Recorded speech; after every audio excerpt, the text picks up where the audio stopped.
நம்ம super star Rajinikanth அவர்கள் நடிக்கிற 173வது படம். இந்த படத்த நம்ம உலகநாயகன் கமலஹாசன் அவர்கள் எப்ப புரொடியூஸ் பண்றதா அனௌன்ஸ் பண்ணாரோ, அதுக்கப்புறம் இந்த படத்துக்கு நாளுக்கு நாள் எதிர்பார்ப்பு அதிகமாயிட்டே இருந்துச்சு. உலகநாயகன் கமலஹாசன் அவர்களுடைய ராஜ்கமல் ஃபிலிம்ஸ் தலைவர் 173வது படத்த டைரக்டர் சுந்தர் சி டைரக்ஷன் பண்ணுவாரு அப்படின்னு அனௌன்ஸ் பண்ணாங்க. அனௌன்ஸ்மெண்ட் வந்த 4 நாளுக்கு அப்புறம் சுந்தர் சி இந்த படத்திலிருந்து விலகிட்டேன் அப்படின்னு அவரே அஃபிஷியலா அனௌன்ஸ் பண்ணாரு. டைரக்டர் சுந்தர் சி இந்த படத்திலிருந்து வெளிய வந்ததுக்கு அப்புறம் தலைவர் 173 படத்த யார் தான் டைரக்ஷன் பண்ணுவாங்க அப்படின்னு நிறைய கேள்விகள் இருந்துச்சு.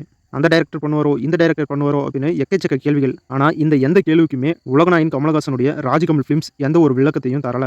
இப்ப மறுபடியும் ராஜ்கமல் ஃபிலிம்ஸ் அஃபிஷியல் அனௌன்ஸ்மெண்ட்டை ரிலீஸ் பண்ணியிருக்காங்க. சூப்பர் ஸ்டார் ரஜினிகாந்த் அவர்கள் நடிக்கிற 173வது படத்தை டைரக்டர் சிபி சக்கரவர்த்தி டைரக்ஷன் பண்ணுவாரு அப்படின்னு இப்ப அஃபிஷியலாவே அனௌன்ஸ் பண்ணியிருக்காங்க.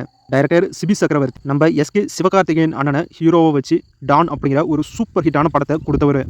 டான் படம் எப்படி இருந்துச்சு அப்படின்னு உங்க எல்லாருக்குமே தெரியும். அப்பா பையன் சென்டிமெண்ட், லவ், ஆக்ஷன், காமெடி அப்படின்னு செம ஃபன்னாவும் கமர்ஷியலான ஒரு படமாகவும் இருந்துச்சு.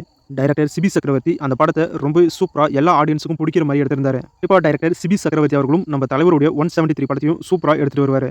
எப்பயும் போல நம்ம தலைவர் படத்துக்கு ராக் ஸ்டார் அனிருத் தான் இந்த படத்துக்கும் மியூசிக். இப்போ ராஜ்கமல் ப்ரொடக்ஷன் கம்பெனி சைட்லேருந்து அஃபிஷியலான இந்த அனௌன்ஸ்மெண்ட் வீடியோவையும் ரிலீஸ் பண்ணியிருக்காங்க. தலைவர் 173 படத்தை டைரக்டர் சிபி சக்கரவர்த்தி டைரக்ஷன் பண்றாரு அப்படின்னும், இந்த படத்துக்கு அனிருத் மியூசிக் பண்றாரு அப்படின்னும்.